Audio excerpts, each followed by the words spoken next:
Saya rasa lagi sekali. Bismillah. Dah tak boleh angkat, tak tahu apa lagi nak cakap. Terpaksa saya cakap, saya masak sedap lah. Terpaksa lah. Kan? Memang sedap lah. You're simply the best. Better than all the rest. Better than anyone. Anyone I ever met. Assalamualaikum warahmatullahi wabarakatuh. Okey, jumpa lagi kita hari ini. Harap semua dalam keadaan sihat walafiat, dari rahmat Allah, dari murahkan rezeki anda semua, insya-Allah. Amin. Okey, so hari ini hujan lebat lah. Tidur pun sedap lah saya rasa malam ni kan. Okey. So bila kita duduk mana macam ada tiba-tiba datang idea. So kita nak share bersamalah masak yang very simple, tapi saya jamin semua orang pun suka lah masakan ni. Okey. So apa yang kita nak masak? Saya ada 2 tin sardin. Bila dah tunjuk ni semua orang pun faham lah kan, dia masak sardin. Okey, tapi sardin yang masak macam mana yang kita nak masak? Mari kita share bersama. Okey. So sardin ni biasalah ayam brand, bukan nak promote, tapi saya suka pakai ayam brand. Saya tak suka pakai brand yang lain. Okey, pasal rasa dia nanti agak macam tak berapa best lah senang cakap kan. Okey. So kita buka, tutup dia Okey, kita tapiskan. Saya tak nak ambil dia punya kuah dulu, tapi kuah tu kita jangan buang tepi lah kan. Kuah tu kita pak dari tepi dulu lah. Atau lepas sos tu kan, kita pak dari tepi. Okey. So kita pakai 2 tin sardin. Semua orang gemar kan. Satu orang kalau makan sampai 2-3 ekor kan. Satu mana lah cukup. So kita bikin lah 2. Kalau rumah ramai orang, kita hentam sampai 3 pun tak apa. Sardin pun bukan mahal sangat. Betul tak? Okey. So kita keluarkan dia, kita tapiskan dia, kita pakai sos. Lepas tu nanti kita tengok apa yang kita nak buat. Jangan ke mana-mana. Okey, sardin kita pun kita dah kopek dalam tin tu kan. Kita dah taruh di tepi. Dia pakai sos tu kita pak tepi dulu lah kan. Nanti kita gunakan sos dia kemudian. Okey, apa yang saya nak buat kat sini, semua orang cakap kalau masak sardin sambal ni sedap. Tapi kalau sardin sambal tu kita gorengkan dulu sardin tu, memang power nak mampus lah senang cakap kan. Tapi masalah dia satu, bila sardin ni kita goreng, dia meletup pun boleh tahan juga kan. Kadang-kadang sampai tak kuasa, walaupun makan sedap, tapi memandangkan bila dia meletup tu tak boleh angkat lah kan. Okey, so hari kita buat cara yang lain. Okey, kita sardin ni kan, kita salupkan dia dengan ni cornflour kat sini. Lepas tu kita frykan dia, jadi kurang dia meletup. Tetapi daging sardin tu ataupun ikan sardin ni kan akan jadi crispy dan firm lah kira kan dia punya texture. Okey, so minyak mesti nak kena panas. Itu senang aja kan. Kita ambil sardin ni tapi pelan-pelan lah, jangan kasar-kasar. Pasal sardin ni dia terlembut, jadi bila awak kasar-kasar ni dia akan pecah. Okey, so kita salutkan dia macam ni je. Simple aja ni, senang ni kerja. Tak payah nak rencah apa-apa, nak taruh telur apa semua, tak payah. Bismillah. Okey, so kita taruhkan dia. Dan seterusnya sampailah kita punya daging ikan sardin kita tu komplit digoreng. Okey, dengan cornflour macam gini. Simple ya, semua orang pun boleh buat. Saya sebenarnya secara jujur kan, masak apa awak suruh saya masak kan, banyak mana, leceh mana saya boleh. Tapi kalau dengan tepung ni kan, saya ada lemah sikit. Tapi memandangkan macam nak makan lah kan, jadi terpaksa sacrifice sikit lah. Tak suka pun kita go je lah. Okay. Okay, so ongoing sardin kita ni kan, ongoing goreng garing. So kalau awak tengok kat sini, kalau kita taruh cornflour, kita goreng dia pun tak payah tutup kan. Dia tak ada meletup ke merecik ke apa semua, tak ada lah. Kalau tidak, ketebang, satu dapur pun berkecah kan apa nak buat. So inilah method dia hari ni yang kita nak bikin. Selepas dia komplit nanti goreng garing kan, kita angkat, kita taruh di tepi. Dan after that kita go to the rencah ataupun tumisan yang kita nak buat. Okay. Okay, sekarang kita dah habis goreng sardin kita tadi tu, yang kita salutkan dengan cornflour. Ini rupa kejadian ni kalau awak tengok betul-betul crispy dengan firm, very nice. Nampak?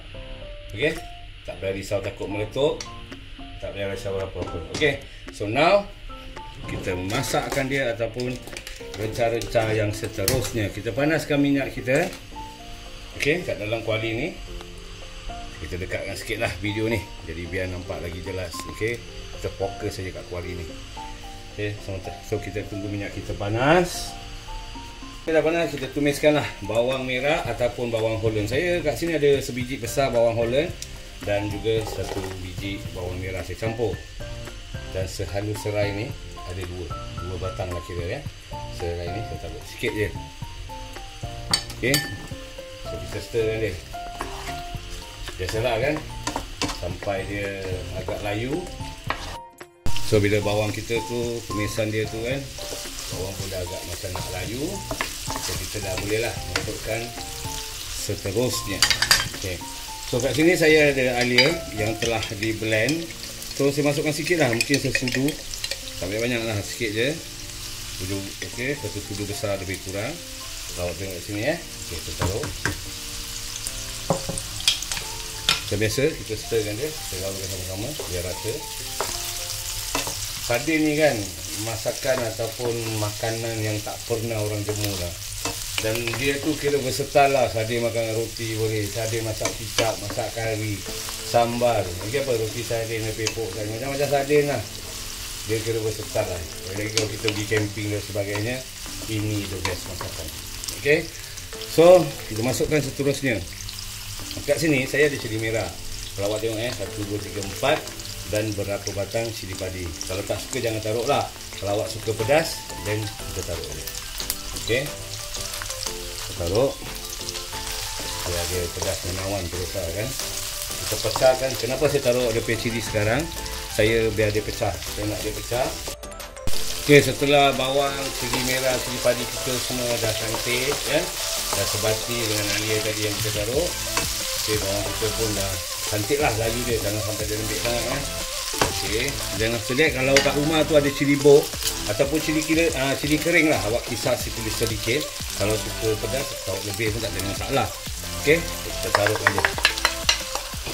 Kalau cili kering tu awak grind dia dengan udang kering sikit. Nama pun lupa weh. Okey, so kita sebatikan dia. Kita bibitkan dia pasal ada sambal kan, jadi kita nak kena tunggu sambal kita garing. Okey, masak sambal ni kan ataupun tumis sambal ni pun semua orang pun tahu, make sure dia garing ataupun pecah minyak kan. Kalau tidak nanti makan tak boleh, nanti perut sakit. Okey, sambal very important, make sure dia garing sampai dia pecah minyak, baru kita boleh go lah. Okey, so bila sambal kita dah ready, dah cantik, okey, dah garing, dan kita boleh masukkan sos ataupun kuah sardin tadi yang kita tepikan ke arah. Kat sini dah boleh agak, kalau tengok audio tak meleleh pun nasib lah kan. Kat sini dah boleh agak, takkan nak dinafikan apa rasa dia. Saya rasa you all pun tahu lah kan. Tengok pun audio boleh meleleh je.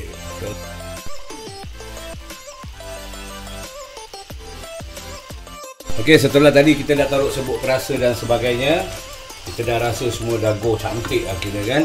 Kita kecilkan api kita sikit. Pasal saya tak taruh tomato. Nampak ni limau bomo. Limau bomo ni saya peras sikit. So, supaya dia ada tu macam masam-masam, lepas tu pedas-pedas.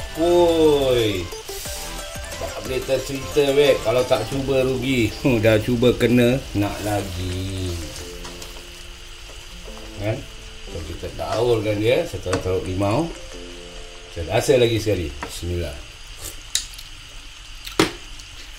Dah tak boleh angkat, tak berapa lagi nak cakap. Terpaksa saya cakap, saya masak sedap lah. Terpaksa lah. Kan? Memang sedap lah. Okey. So, ini sahaja pada hari ini yang dapat saya share bersama. Jangan lupa cuba. Tak cuba rugi. Memang saya cakap, kalau kita tengok, semua orang pun cakap, alah aku pun tahu. Tahu betul. Tapi mungkin olah dia ke cara dia berbeza. Awak buat cara saya dengan, apa panggil tu? Sardin yang kita goreng dengan corn flour supaya dia firm, keras. Cantik. Sekarang kita taruh. Okey, limau apa semua dah. Apa lagi nak? Rasa pun dah. Apa lagi nak taruh lagi? Kita rasa lagi sekali for the last time. Bismillah. Aduh, tak boleh angkat lah. So ni sardin tadi kan yang kita goreng firm cantik. Sebelum kita taruh, kita tutup api dulu. Okey, dan kita taruh. Kenapa nak tutup api? Pasal apa, sardin awak ni dah dimasak, dah digoreng. Kan? Kalau awak buka api, nanti awak gaul kiri kanan, pecah, tak cantik. So, kita tutup api, kita taruh kita punya daging ataupun dah isi ikan sardin kita ni dalam pelan-pelan, jangan kabut. Nanti semua pecah tak cantik. So kau daripada tepi saja atau bawah, jangan ke atas, jangan kacau. Okey. So kalau ada topping lain, kat sini saya ada kentang yang telah saya goreng. Kalau awak suka taruh, tak suka jangan taruh. Ni kira macam baking boker lah kira kan. Ada sikit-sikit penyampaian ataupun additional untuk kita makan bersama. InsyaAllah sedap. Percaya cakap saya. Saya dah buat nyari ni benda tak tahu dah berapa kali. Nyari hujan-hujan, banyak orang request. So terpaksa kita buat dengan saya pun nak berjaya. Okay. So kalau awak tengok kat dalam video ni, tak payah nafikan lah. Saya cakap lagi satu kali, saya masak ni sedap. Memang power. Okay. So jaga diri baik-baik. InsyaAllah besok ke lusa tulat kita jumpa bersama in the next video. Tak tahu masak apa, saya pun tak tahu. Tengoklah idea apa yang ada dalam fikiran saya yang boleh kita kongsi bersama. Okay. Nanti kita share bersama. Alright. So jaga diri baik-baik. Saya doakan semua dalam keadaan sihat walafiat, insya-Allah dilindungi Allah dan dimurahkan rezeki. Amin, insya-Allah, amin. Dan dipermudahkan segala urusan anda dan dimakbulkan segala doa anda. Okey. Saya Mat Million. Assalamualaikum warahmatullahi wabarakatuh. Simply the best. See you and bye-bye. Memang power. Simply the